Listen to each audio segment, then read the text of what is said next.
अब ये सत्य ज्ञान है। अब इस सत्संगों को सुनकर आम व्यक्ति की जुबान पर यह सत्य ज्ञान चढ़ जाएगा और हो सकता है इस दास से भी अच्छी तरह कोई बहुत मीठी मीठी बात बना के इस ज्ञान को सुनाने वाला भी आपको मिल जाएगा। और आपके अंदर एक विशेष कमजोरी है हमारे अंदर कि हम किसी की लतीफेदार बातें सुन ले उस पर इतने प्रभावित हो जाते हैं, बहुत गणे, फिर उसकी महिमा गाँव आइयो हमारे भी सुनाइयो सत्संग, आजा हमारे भी। इससे क्या होगा कि आपके हृदय में उस व्यक्ति विशेष के प्रति अपने गुरुदेव से ज्यादा श्रद्धा बन जाएगी और ऐसा बनने से आप पतिव्रता पद से गिर जाओगे। ये गुरु महिमा माता है। गुरु को तजा बजा जो आना था पशुआ को फोकट गया ना, उस वो आपको मीठी मीठी बातें बता सकता है इस ज्ञान के आधार पर दे कुछ नहीं सकता। एक समय एक कमाल जो मुर्दा जीवित किया था कबीर परमेश्वर ने अपने बच्चे की तरह रखा और उसको नाम दिया, सतनाम दिया। अब जवान बच्चा था, थोड़े से दिनों में सतगुरु की सुनकर बातों को बड़े मीठी मीठी बातें लतीफेदार सुनावर काफी संगत प्रभावित होगी और सब आकर कहें कि गुरुदेव बस कमाल तो आपको भी माफ करने वाला है, बहुत कमाल की बातें बताता है, बस हद कर रखी है उसने। तो कबीर साहब कहा करते थे बातें बताना और बनाना ये कुछ और बात है और समाधान नहीं है तो वो बातें व्यर्थ हैं, चाहे कितनी मीठी बनावे।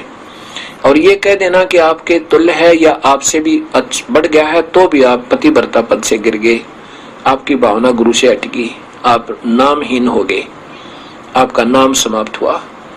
इतना ही नाजुक नाता इस प्रभु की भक्ति का है। कबीर साहब ने उस कमाल को भी समझा कि नादान क्यों अपने कर्म बिगाड़े, तू अपनी भक्ति कर ले, ना गधा बना, वो ऊपर तेरे ऊपर कृपा हुई है प्रभु की और अपनी भक्ति कर ले, इनको मत गुमराह करे।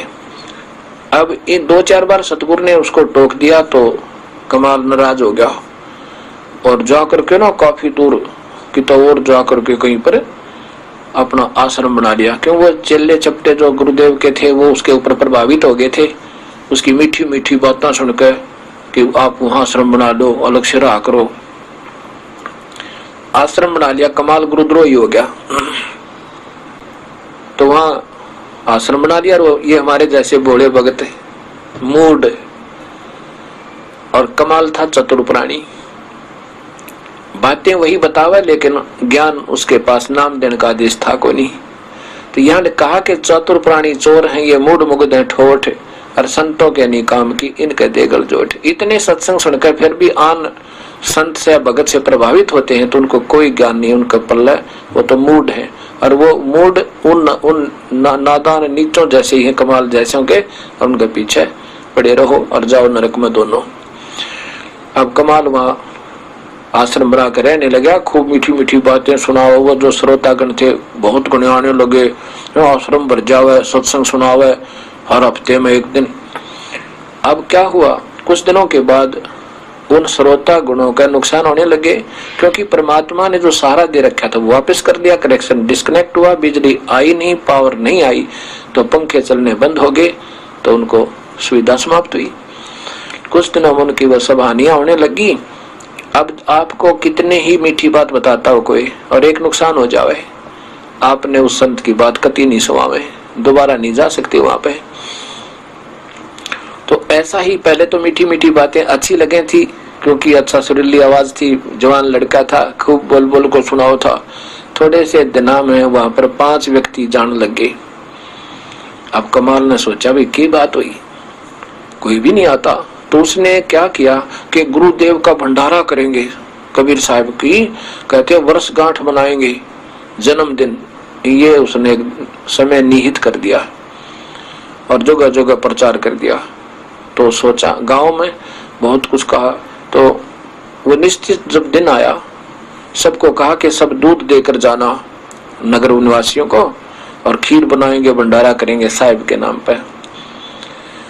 अब उस नगरी वालों में कबीर साहब की कृपा से ऐसी चेतावनी, अंदर से ऐसी धारणा भर दी कबीर साहब ने कि हर व्यक्ति, क्योंकि जून का महीना कबीर साहब की जयंती जून में आवे, जेठ में, उसमें दूध भी पशुओं के नीचे बहुत कम हो जाता है, बहुत कम दूध वाले पशु दूध देते हैं। तो हर व्यक्ति के मन में ऐसी धारणा भर दी कि मैं आज सुबह भंडारे में बख्ते दूध डालाऊंगा और दूध की जगह पर पानी डालाऊंगा, जल।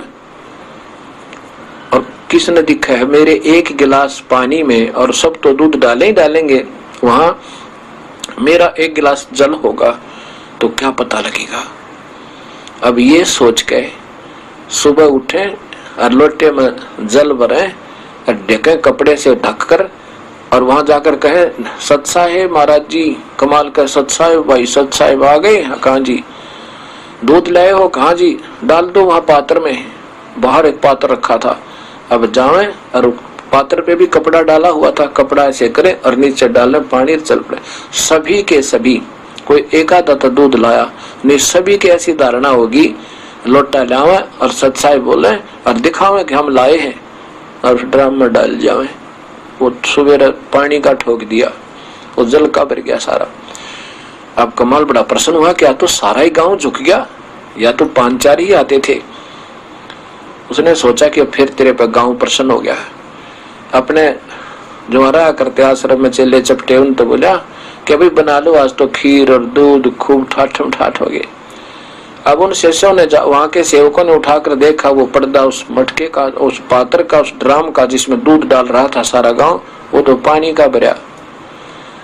कमाल से कहा शिष्यों ने, सेवकों ने कि महाराज जी तो दूध नहीं, वो तो सारा गांव पानी से भर गया। उसने कमाल ने देखा, कमाल है, ऐसी बात थोड़ी हो सकती है। देखा तो वो पानी ही पानी था। इतना शर्मिंदा हुआ, वहां से रात को उस आश्रम न छोड़कर ना जाने कहां मरा जा गए। ऐसे कहते हैं गुरुद्रोही की पैड़ पे जय पगावे वीर, वो 84 निश्चय पड़े नो सतगुरु कहे कबीर। गरीबदास जी कहते हैं कि ये चातुर प्राणी चोर हैं, ये मीठी मीठी बात बनाने वाले बात वही बता रहे हैं, लेकिन उनके पास नाम देने का आदेश नहीं है तो जीवन खो रहे हैं। ऐसे ये गुरुद्रोही जो होते हैं, गुरु जी से अलग होकर के उन अपने भोली आत्माओं को गुमराह जरूर कर लेते हैं अपने मीठी बात बना के, और वो अनजान लोग कहेंगे गुरु से भी अच्छा है तो बहुत अच्छी बातें बताता है, तो इतने में भी बात बिगड़ जाती है। गुरु को तजा बजा जो नाता पशुआ को फोकट गया ना। उसके लिए कवि गरीबदास जी कहते हैं कि ये चातुर प्राणी चोर है, विचक्षण है, ये चतुर प्राणी दिखे सियाने पर वस्तु नहीं, न उनके पास नाम देने का आदेश और न ही वो सत्य ज्ञान है। चोर है मूड मुग्ध है ठोठ, जो इतने सत्संग सुन के भी उनके पीछे लगे वह कहते हैं ठोठ। तो संतों के नहीं काम के उनके दे गलजोट, वह उनके साथ, उन विचक्षण चतुर प्राणियों के साथ ही मरने योग्य हैं जो इतना सत्संग सुन के भी उनकी बातों में फंस जाते हैं।